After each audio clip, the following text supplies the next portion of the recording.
Cool. That come up your end as well? Yeah. Cool. All right, we'll go from there. What's up, beautiful people? Welcome back to the Lifting Life podcast. This is now episode 3. Episode 2 isn't actually out yet, but I'm sure you guys loved it. This week, I've got Britt with me, who I've spoken to for about the last 8 years, but we've just spoken about the fact this is us meeting for the first time, effectively. So rather than me do the intro, because I'm learning as well, Britt, do you want to introduce yourself? Oh, God. Yeah, there you go. I'm not used to being the guest on a podcast. I'm used to doing this. So now I know how everyone feels when I'm like, hey. It's a lot at once, right? Tell me about you. So my name is Brittany Oleary. We met through Instagram. The bodybuilding era of my life.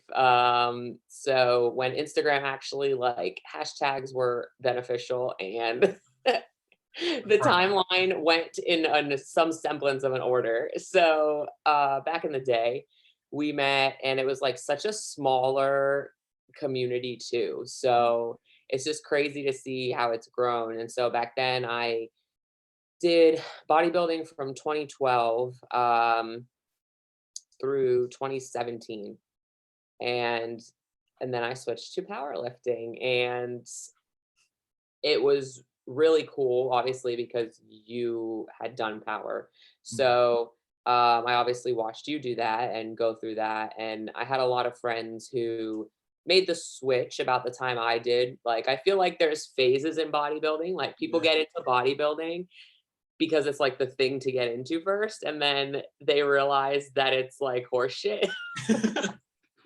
And they're like, no, I don't want to be hungry and weak. And then they see all these people lifting weight and they're like, okay, like I actually like the gym. Like maybe I should go and try to be strong. So it takes about 5 years for that to happen. That's the time frame. Like everyone's order, like start there, 5 years later, you're out, you're done. Yeah.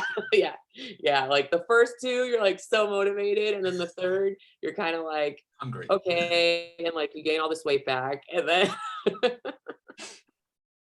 it's a very specific order of events that bodybuilders go through. So after you gain all the weight, like, you either go through it all over again and you stick to bodybuilding, or you find something else to do. So new motivation. So you moved to powerlifting. How long have you been training that sort of style?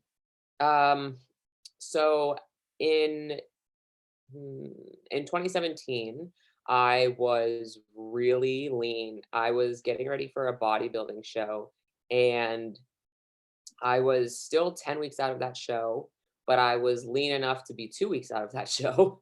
And I was kind of like, this sucks. I don't want to be like this for another 10 weeks. There's no way. I was miserable. And like for reference, I'm 160 now. I was 125. Oh, wow. I was so hungry. I never realized you were that light at the time. Yeah. And I had been with my husband for about like 8-ish months at the time, and he power lifted most of like his lifting life. Like that's just how he preferred to train, was power training. So he didn't really agree with bodybuilding at all, and he like took that as the opportunity to be like, oh hey, well, like, you could just start powerlifting and you'll feel good and you can eat food and whatever. And I was just like, okay. So I was that lean and said, fuck this, I'm done. Like I did a photo shoot, so I guess it wasn't for nothing, but I didn't compete. And I started training power from that point on. So very weak when I started training power because I was so tiny and so hungry. I think like there seems to be that bit where as soon as a bodybuilder starts getting really hungry, powerlifters stop popping up in your life and being like, hey, have you tried not being hungry? Like we just come out of nowhere like a fairy, just being like, hey, that feeling that shit, we don't do that. It's great. Hey, you don't have to be like that. Yeah, literally. And like, obviously a very different. So I've told my story on these podcasts before, but obviously, as you know, like when I started out, literally the justification to eat more is exactly why I did powerlifting. I'm not sure if we want to be strong or we just don't want to be hungry. Like, I'm really not sure what the key motivation is, but there's something close there. Yeah. And this meet I'm competing in June, I used to compete in 148s, and I just have come to terms with, like, I just added too much muscle to be 148 again, and Good problem to have. I I was trying to diet, and use that term really loosely because I anything to do with a diet is like an absolute no, but trying not to eat like so much food, and I was like, no. So honestly, what happens when it is like that initial dieting is like, yeah, I'll go like bare bones, I can do this and smash it, get into powerlifting, like I might cut back like a little. Oh, this is hard, this is real dieting now. I have to lose 5 pounds. No. Like, because that's one of the questions, like obviously, as I said to everyone on Instagram, and if you listen to these, like we do take questions for them, and I apologize for the fact I nearly fully ignore them. Like I initially am like, oh, that's a sick question, and then tangents, and I never come around to it. But I think one of the questions, where was it, was it was about dieting. It's somewhere in there, but it was about like, how do you find the differences in like diet from bodybuilding to powerlifting? I've not been a bodybuilder, so that's, and you've actually competed. So in your experience, how drastic's that difference been? So when I switched to powerlifting, I was still kind of like doing the whole macro thing for a while uh, through 2019 probably. So I was kind of like keeping that in check, and it wasn't so much dieting anymore with powerlifting. It was kind of just eating enough to not blow up. I mean, I could eat forever. I could eat like until I'm 300 pounds. So, I mean, like, if I don't have like a cutoff point, it's gonna get bad. someone has to draw a line and be like, maybe now. So, bodybuilding is definitely, I mean, the good thing about bodybuilding is you don't really care about your weight, right? So, you get super lean and you can refeed back up, and like as long as you're lean, like no one really cares your weight. So you're not in a weight class. You're not. I mean, at least for women's categories. So it didn't really matter. It was kind of just on how you looked, not really with the scale. And my last powerlifting meet, I had gained a lot of weight because, like I said, I didn't have a control, and my job was baking, so I was around like sweets and stuff all day, and so I got up to 180 pounds, and I realized that I'm using pounds, and I hope they can keep up with the conversions. Like, yeah. to add a little, somewhere in that region. I know very little on kilo math, which does help me when like I'm lifting because I don't know what I'm lifting. Just really like it's something, like it's some, like I don't know. So I plug it in and I'm just like, oh, a red and a blue, perfect. Like this is So great. this is when you're true powerlifter, when you know colors and not numbers. Yeah. Oh, I go by colors. Yesterday, my whole bench session, I did not know what I was lifting, and I was like, this is perfect. Like, I don't want to know what I'm lifting. So I ended up having to lose 20 pounds. I did not want to, like, jumping 2 weight classes. I was just like, no, my pride would not let me do that. So dieting for that was way more annoying to me than dieting for bodybuilding. Dieting for bodybuilding, you see like daily, like changes. You're like, oh, okay, cool. Like I'm still doing this, whatever. And powerlifting, like, yeah, you have a weight on the scale that you want to be at, but like it's not like a dire emergency. Like, Yeah. And like I think that's the thing as well. Like for a powerlifting meet, you go, I'm 2 weeks out, I can drop 1.5 kilos or like 5 pounds, whatever. I can make that territory. So it's a little bit like, I don't look that different. Like I don't really get something from this except for someone when you're in this bracket now, that's enough. So yeah, I can see Which is interesting because obviously powerlifters, we like one of the big draws is we always say, well, it's not about like what your body looks like so much, but actually it's become slightly more quantifiable as opposed to less, because beforehand it was, okay, I need to look a right way. Now it's I need to weigh an amount. Yeah. And so that's just really annoying. Like when I was bodybuilding, I didn't really weigh myself like every day like that. It didn't really matter. So to weigh myself every day was super irritating. Like because based on your training session the day before, you could be up in weight for no goddamn reason, you know? I did heavy squats. Okay, well, now I'm 3 pounds heavier, and it just fucks with you because you're like, oh my God, I'm 3 pounds heavier. But if I just chill out for a few days, like, you know, I might drop 5 pounds. And it was annoying. So I'm very glad I'm not doing that again. I think that's one, like, again, it's stuff that I hadn't considered on this side of the conversation. This is why I ignore the questions.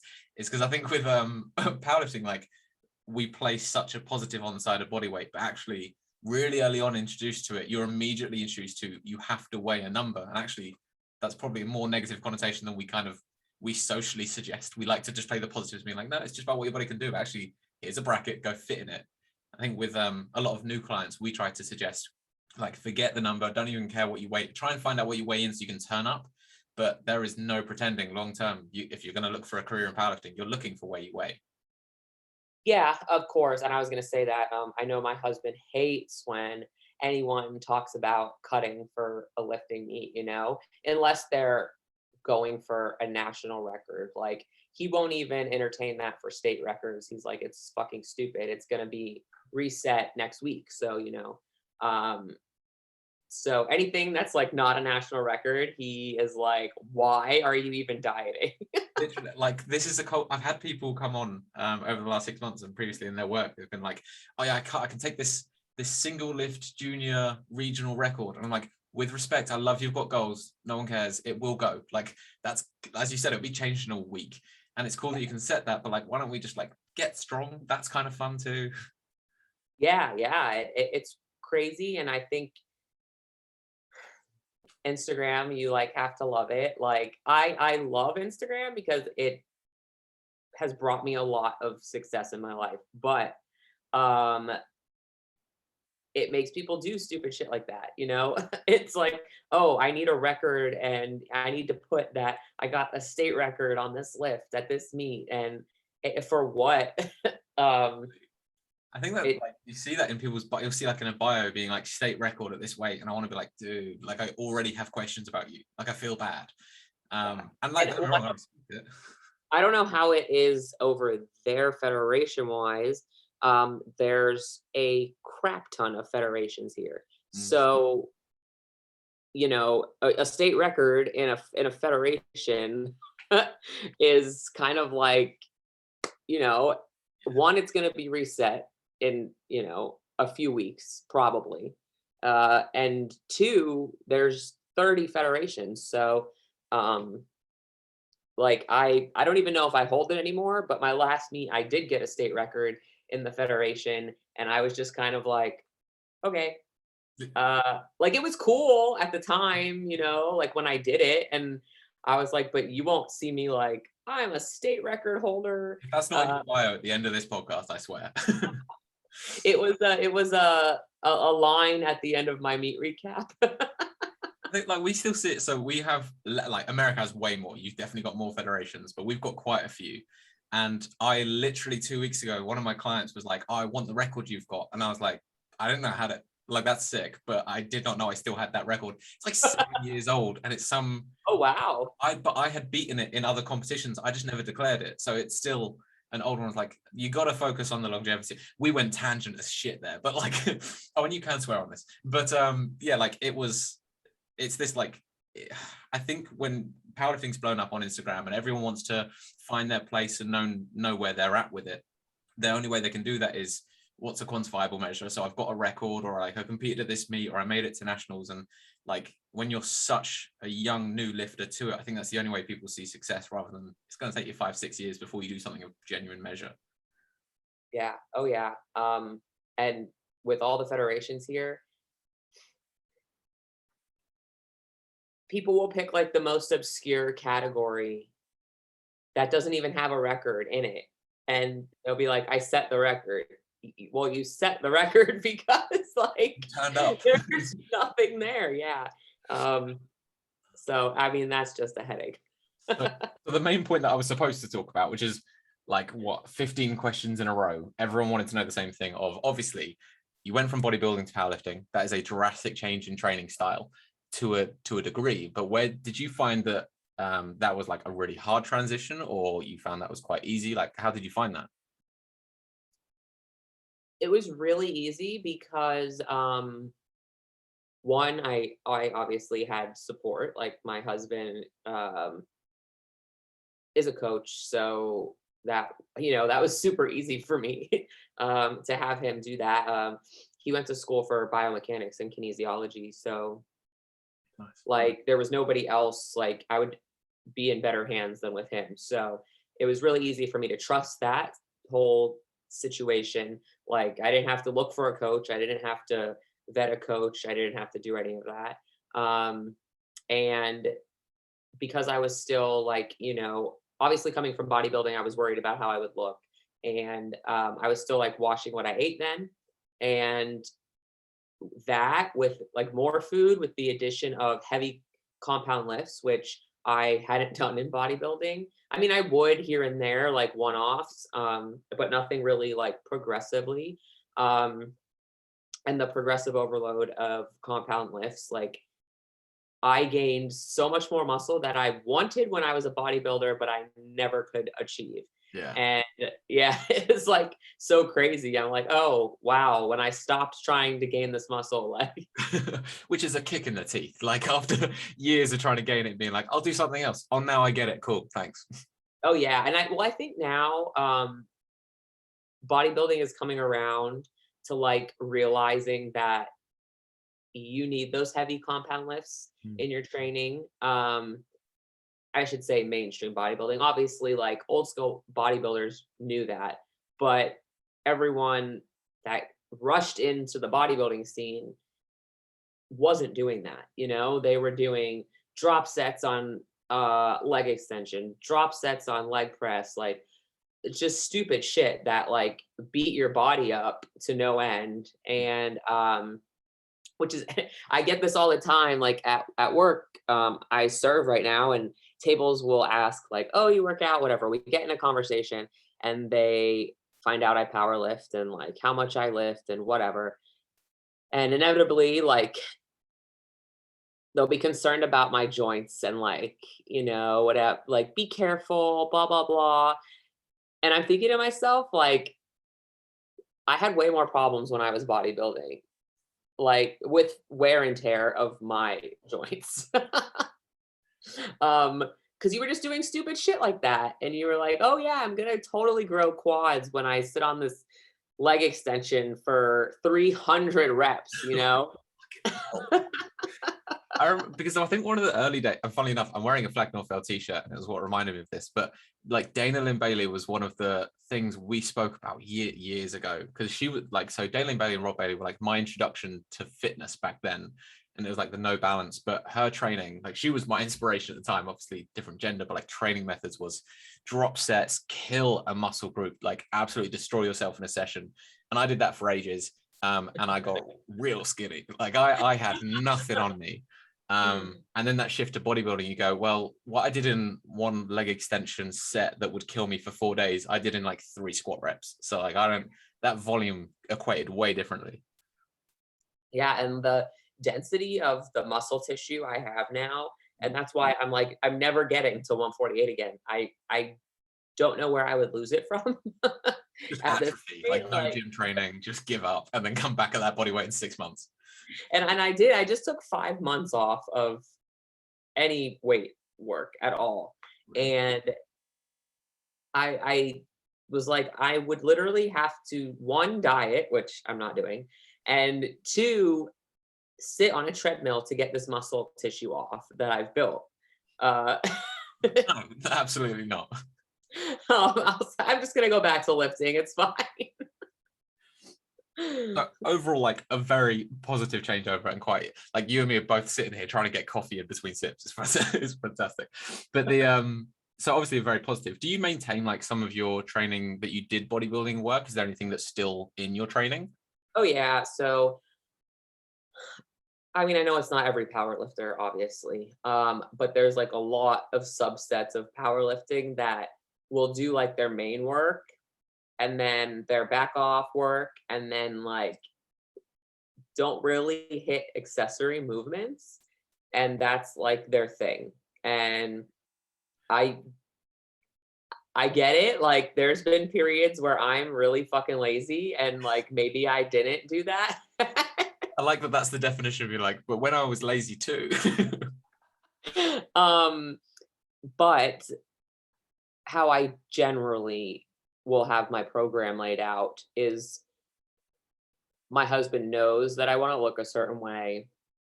Um, and so he'll structure the accessory movements to one, like help me look that way, but to something that's going to benefit what I'm lacking in my compound movements. So there'll be like 5 or 6 things after all my barbell work that I do in addition. So what was the first question? The question was effectively like, but what you answered. So you nailed it by mistake. Okay. Good. but the one of the things So I found I really guess oh god. some people call it power building. You know, Wasn't it Mike O'Hearn that initially said that? And everyone was like, this was the crazy definition, power building, and then it was a general, and then everyone was like, oh, it fucking works. Like yeah. Everyone like hates that term, but like that is what it is, like literally. I think people call it different things. So if you look at companies like RTS, I think they call it a pivot. If you talk to some lifters, they just call it off season. And it's like, well, actually, this kind of just suits us all, like just doing a bit of extra work. And don't be wrong, like some sessions I do like 2 exercises, like as in accessories or supplemental movements, or whatever someone wants to call it as their own trend. Everyone's got a new name for something at this point. But even so, we ran what would be considered a pivot for my partner, Rachel. And she went from pretty strict just SBD work, getting movements down. Then we did a lot more leg work, I'd say, compared. Squats blown up, deadlifts blown up. Like turns out being strong in your legs helps with a squat. I know it's shocking. It's like but yeah, I think like the bodybuilding, there's that middle ground, like where people realize you need a bit of both and it works real well. Just don't go crazy either end of the spectrum. right, of course, like obviously there's a point at which like accessory movements would just fatigue me uh more than they were helping me. So Those um 300 reps on a leg extension, that's what we need. definitely not doing that any longer. Like and my like if anything in my program 15 is like pushing it. It's mad that cut off and being like all of a sudden over 12, like I can't count that high. Come on. No, I remember like a few weeks ago, I was looking at my program and I looked over and I was like, 5 sets of 20? Like, absolutely fucking no. Like, I am not doing 20 reps of anything. I think I've given that bracket with someone where it's like 2 sets of like 15 to 20. I want you to like push it. And it's like, wow, you hit 15 every time? Like, that's crazy. Like, no, I just It, didn't want to go higher. it wasn't even like an actual like weight loaded exercise either. And I was just like, It's just like band pull aparts to warm up for bench and you're like 6. You get 6 reps. thanks for having. This is my cut off. I am tired. Come on, I just got to the gym. Give me 2 monsters and I'm in, but maybe. Plus, I'm like, I will lose focus counting after that point. Like, I'm not making it to 20. I'm not sure what happens between bodybuilding and powerlifting that makes us inept at dieting and inept at counting, but we seem to have hit new limitations. Counting anything is just bad. Like, it's a bad time. We switch to colors. We don't diet. Like, we have become so simple. Give me colors, maybe shapes. I'll look at the shapes. it's a simple life. So one of the things that definitely was not a question I was asked, but I'm interested because I coach my partner, which is a dynamic that, so I've coached exes in the past and the dynamic has not worked. It's been like pretty shit awful where we just don't want to agree on the same thing. But now it works brilliantly. how do you guys get on with you being coached? Is it always very smooth sailing, or you're smiling immediately? How long have you coached her? This is a year and a half. All right. It's gonna crash and burn. Is this what you're telling me? You're gonna have some like trials, So we've known a lot of couples that cannot do that. It is definitely like at first, that's why I'm saying how long have you coached her? Because for a while, like it was really fine. Phase. What? Just like a honeymoon phase. Like, oh, this is all lovely. This is Yeah. great.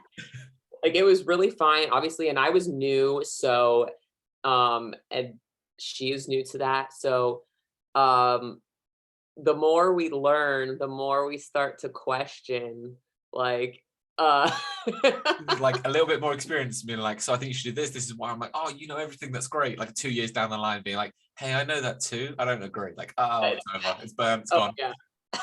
So like obviously my husband has more experience than me. Obviously you have more experience than her. So I'm sure like there's gonna come a time where she's like, hey, why am I doing this? And you're like, why the fuck are you questioning me? Like It's like I have an answer, but also what's going on here? When did this happen? and the worst part is I listened to your first podcast, and so the worst part is like you said, any other client, like you would be like, oh yeah, let's discuss why I'm doing this. No, when it's her, you're gonna be like, I fucking told you to do this. Like, why are you not listening to me? I'm gonna pretend I'm a saint and that's never happened. Patience is gonna go out the window. Like I'm like, hey, like also you don't pay for this, so you take what's written. Exactly. It's like there's a fine line, like what limits you can push, because you're like he's doing this for me for free, but like also we had this last week where, so I have a check-in time, so clients send emails twice a week. It's got to be in by 5 p.m. Hers was in at like 5:05, and I was like, I'm deleting your email. Like, like you're out. Like, end of. Like, I will drop you. Like, she lives with me as well. There is no excuse. Like, you know, I'm doing this work. I'm a room away from you. there was a time period where I just kind of like backed off a little on a program because we were just like butting heads about like everything. I didn't like want to do anything he was telling me to do, and like especially when you get into heavier weights that you're working with, and it, it was like super challenging for me, and his job as a coach is to be like super motivating and uh like let's try to figure it out and whatever. But because we have the dynamic of husband and wife, I just want to fucking bitch about it. And I like, it's something I wouldn't do to another coach if I had another coach, because he's my husband. So then he feels bad because he wants to help me, but he also wants me to succeed. And so that's something he says a lot, is he gets really doesn't know what to do because he wants me to succeed and he wants to push me, but like he cares for me in a different way, and he doesn't want me to be like hurt later. So it's a very weird thing to figure out when you're kind of trying to like push the super top limit of where you are, and your partner wants to care for you, but like also is like fucking pick it up. I literally have had that line where like something not goes wrong, but it's harder than you want, and you're like, I want to tell you, like, don't be a bitch, but also like, my missus, I want to look after you, make sure you're okay, but also come on, like fucking go, let's work. Yeah, like, and if you told a client don't be a bitch, she'd be like, all right, I'm not gonna be a bitch. But if you tell her not to be a bitch, like, you can sleep outside. yeah. Yeah. I'll be a bitch on my own at home, thanks. Yeah, chill. That's gonna be like a whole week-long issue. So wait till that family meal. motivation is not the same. Different So dynamic. yeah, I think the break I took helped a lot. And something that like I haven't really discussed ever is when we first got into powerlifting. Obviously, no one here knows my husband, but he is a very large guy. He's in the 308s, which I kilos. I've Like 140, 135 kilos, something like that. yeah, so 135 kilos. So um, when he got into powerlifting, because he is that weight, like there was a longer progression for him to get to the top of like his level of where he was at. So when I started, I was 148. It was really easy for me to like get to a I think the classification is international elite level of your total. So I was like, oh, this is great. Like whatever. Um I'm doing really well in this sport. Yay, yay, yay. And then when he started getting into these super high numbers that he was hitting, like deadlifting 7, squatting in the 6s, there came a shift where he had to pay way more attention to what he was doing. Mm. And I grew to resent that because I was like, why aren't you paying attention to what I'm doing? That Um, is happening with myself and Rach right now, and not in the sense. Well, she might resent me. I don't know. I'll go have a chat after. Actually, shit. I'll see you later. I'm gonna go have a talk. See, here's the shift that I was talking about. But like, so right now, I'm just for the first time in like 6 months, I'm coming to a bit where I'm maxing out. I'm looking for numbers that will like be comparable to British records again, looking to compete again and try and take a very high standard. So I come into the gym, it's headphones on, I'm not talking to anyone. I don't want to work in with you on bench, like no disrespect, but you bench less like a plate or less, and I'm like at 3.5 plates. I need my focus. And so No that like your accent coupled with the no disrespect. sounds like bullshit. It's like no disrespect being like, wow, that's a lot of disrespect. That's a lot of disrespect. But no, like, and to be fair, like so far we've managed to balance it in like we time our session knowing that I'll come in and today like I loaded just her plates until her top set's done. And then afterwards I'm like, but I don't care about your back offs. Like you're gonna go on a different platform and you're gonna load my bar for my top sets. But I can fully see how if it's the same time and you don't have that flexibility to do it, like that's gonna be a lot more stress. Yeah, and that's actually it's funny. We haven't worked out together in a very long time because our weights just got so different. Hmm. And so when we were both kind of starting, we would work in with each other, you know. But at some point, like I'm not stripping fucking 7 plates off a bar to get to where I need to be. Absolutely not.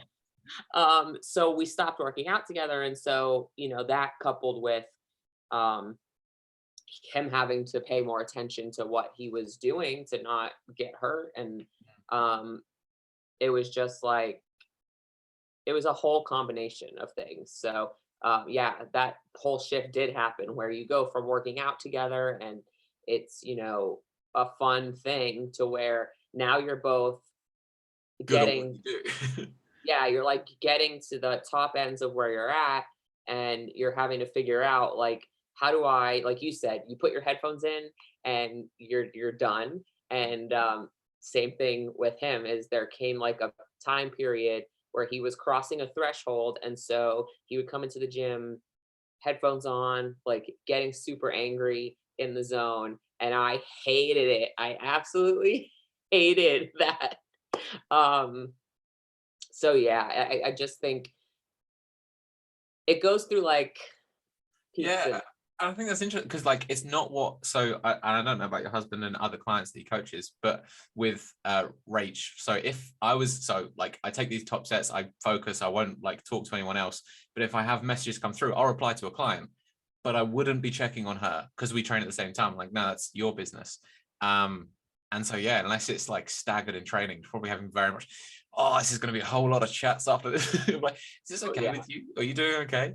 Credit to her, I will say, because she'll probably listen to this. She's been fantastic and understanding. But yeah, I think most like client coaches, you won't have to deal with that because someone's doing their professionalism. They're always going to like be invested in your training, always give you that time. But when you're a partner, not paid, you kind of expected to support each other. That's a different dynamic. Oh yeah. And around like that time period, there was a lot of people in the gym that he was helping. And so that would get on my last nerve because I'm like, hello, I'm over here just doing my own thing. And, looking back at it, he trusted me to do my own thing. So that's why I was doing my own thing. But at the same time, I'm also like, You want that? I want your attention. In the corner, be like, hey, please. Yeah. So definitely it's just a whole different dynamic and very interesting to work around for sure. But the 5 months that I did take off, I think helped a lot because I just grew to like really miss just being in the gym with him. Like, so it wasn't like when I got mad because I was in the gym and then I missed like him being around all the time and interacting with my session. I just missed like being in the gym. So it made me appreciate it more when I went back to it that like, okay, like this can be both our things. We don't have to like, even though we do it together, we don't have to be on top of each other while we're doing it. And we can just enjoy it separately. He can help whoever he wants to help. I'm like a solo artist too. Like I don't like training with people. I really don't. Because people's moods or attitudes like rub off on me. So that's one thing I think as well. And it can be a partner. So like, let's say he has a shit session, he's in a bad mood. Like someone else you might be able to disregard, but like him, you care. It's going to have a lot more impression on you. Yeah. So, and we both obviously care about training. So we are super moody if anything is going wrong. Same. I get that. So you prefer completely training on your own, like not with, would you go like empty gym, no one else around, or would you prefer like people around, like literally empty gym? Like that is my preferred. I just don't like when I'm trying to focus, I don't want to talk to anyone. Well, I will say after my like barbell work, I'm fine. Like I can be around whatever. But when I'm trying to focus on like my main lift of the day, like I don't want to interact with really anything. And it's very ironic because on a meet day, I'm like, we switch completely. So on a meet day, I'm very social. I don't have to get in like any zone. Like my zone is like talking to people. Like I already did the work, so I'm here and it's fun and like let's have fun. Him on the other hand will be like social in the gym, helping everyone out. But on meet day, he doesn't want anything to do with even me. Like he doesn't want anything to do with anyone. So yeah, I prefer not being involved with anyone in the gym. Completely fair. I try to be nice to people and pretend that's not the case, but it's kind of I literally have had moments where I'll take my headphones out and be like, you're right, and they're like, and I'm like, oh no, I don't care then. Like I don't need negative. Like I was trying to be polite. Don't ruin my day. Yeah. So yeah. I should actually ask a couple of the questions people asked me, but a lot of them are similar, because otherwise I will just leave them completely. I apologize to people who put the effort in, and I did ask them to, and I appreciate it. Okay, that's a general. Biggest difference between bodybuilding and powerlifting? You have to go one big singular difference. That's pretty big. Oh God. All right. I'm trying to make this like concise. Let's see. You said it was difference, right? Yeah, biggest difference.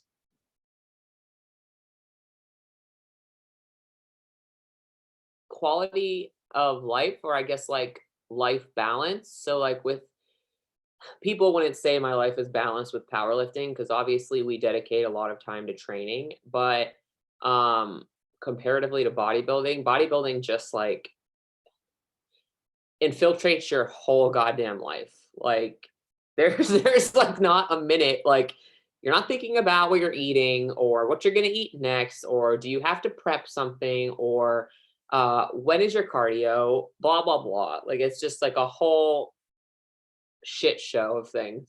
Powerlifting for the most part, like, yeah, we spend 2 to 3 hours in the gym, but then like we're done. Like, we don't have to go prep all this bullshit, worry about our macros to like a T. We don't have to be, and I think bodybuilding's so invasive because you're also so hungry. So like your brain power is gone.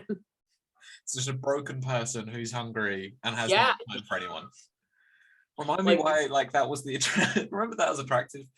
0 out of 10 recommend bodybuilding, like, at all. I think that's one thing that I wouldn't recommend, but like I feel like the new lifters who come straight into powerlifting and they're like, no excuses, this takes everything and sacrifice. I kind of be like, I don't want to be that guy, but you don't have to at all.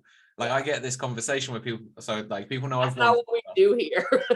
They're literally like people are like, oh, so like what have you done? I say I've won some stuff, I'm going to compete, blah blah. And then people are like, oh, you must like really be careful in what you eat and what you do. And I'm like, fuck no, like I eat terribly all the time. Like my life is chill, I spend my time how I want. Like yeah, if it's near competition I might be a little bit more anal, but life is very chill. Yeah, for sure.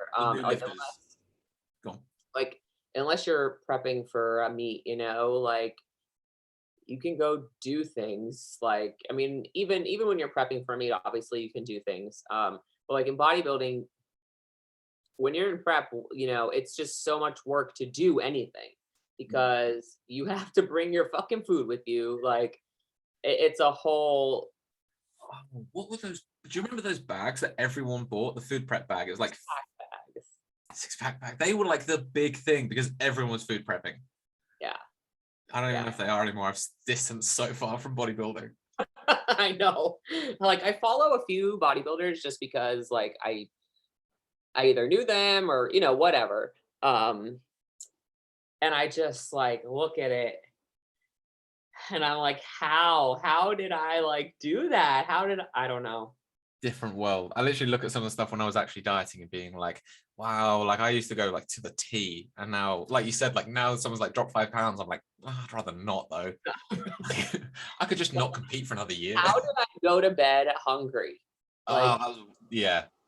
And something people don't talk about with bodybuilding is like you'll go to bed hungry because obviously that's what you have to fucking do.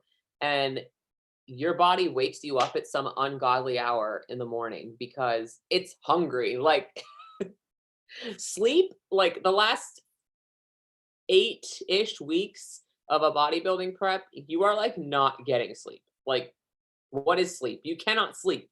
Like, if anyone's listening to this and does bodybuilding, I'm sorry that we've completely ruined this. But also, I look forward to you starting powerlifting. You let us know how it goes. I know that comes up with the 6-pack bags, but like the trends that have changed and how normal all that was for so long before, like powerlifting was tiny, like 8 years ago, whenever we first started even talking on Instagram, and back then, like it was so much smaller in powerlifting. It was just the equipped guys. Everyone was bodybuilding. Everyone wanted to be ripped. And like now the whole movement away from it into like a much more chilled vibe, like I mean, credit kind of to people still bodybuilding. That must be probably the harder than it was before when you're aware that most of the world doesn't want to do that anymore. We moved on. We have a couple of others, but there's a couple I'll skip and then we'll call it there because otherwise I'll just chat all day. Actually no, so there's something I wanted to ask. So you guys, I'm guessing you're training, use RPE, stuff like that as well? No, actually, I thought about that when I was looking at your page the other day. I don't use RPE. I've never used RPE. Not because I couldn't. I just don't like thinking. It's honest. This is why we're back to colors and shapes, right? Like, I guess I just like, I don't know. Like, I just want what I'm supposed to do. A number on a page, get it done. Number on a page, yeah. Like, do I hit the number today or do I not? Like, I feel like if I had RPE, I'd be like, it would never be good enough. Like, I'd be like, well, was that really a 6? What is a 6? Like. Just existential crisis in the gym, being like, what is a 6? Why are we here? What is happening? What is Fuck it, just squat 315 and go home. I just want to work out and leave. Yeah, that would never work for me. So Ever. the question I was going to ask, which will still work anyway, but like, so in bodybuilding, obviously, like it's less about just a strict weight. It's like you push and push to an absolute line. More often you like experience actual failure. Another one benefit I would see, or I did see, of like that style of training, or like incorporating it for a newer lifter, is just the mentality side of knowing how hard you can actually push. Because I think in a new era of powerlifting where like there's a lot more about velocity and lower RPE, or like just like consistent movement, you say, what is a 6? Like, could I really push 4 more reps? Do you find that that sort of training that you did benefited you in powerlifting now? Yeah, I would like, there were beneficial things of bodybuilding. Like, I wouldn't be able to stick to something as long as I have without bodybuilding. Like, I feel like it definitely builds like the mental capacity um to do things in powerlifting for sure. As far as like training for bodybuilding, obviously you always kind of went to failure, or you knew what true failure was, I guess. So um I mean, I'm sure it does have a carryover. Mm. Uh it's just a little different when you're at the top end of like your program, because you obviously are trying to produce max effort, but not trying to get injured. So Yes. you're not dealing with like bodybuilding weights that you were dealing with. You're dealing with like, okay, like I could hurt myself if like I'm either not confident and I'm just gonna like fuck it up, or I actually can't do it. Um, and powerlifting, when you're at the top end and you're trying to push to that, like the other day, for example, like right now, because I was untrained for 5 months, I was doing sets of 2 with 325 for deadlifts. Um, and I kind of like forgot what work was, like to an extent, because I I look at the video, and so this is something people in powerlifting, like if you're not videoing your lifts, you're like doing yourself a huge disservice, because like, yeah, it's cool that we post them on Instagram, but like they stay in my camera roll so that I can watch them. And when you're in the gym and you're videotaping a lift,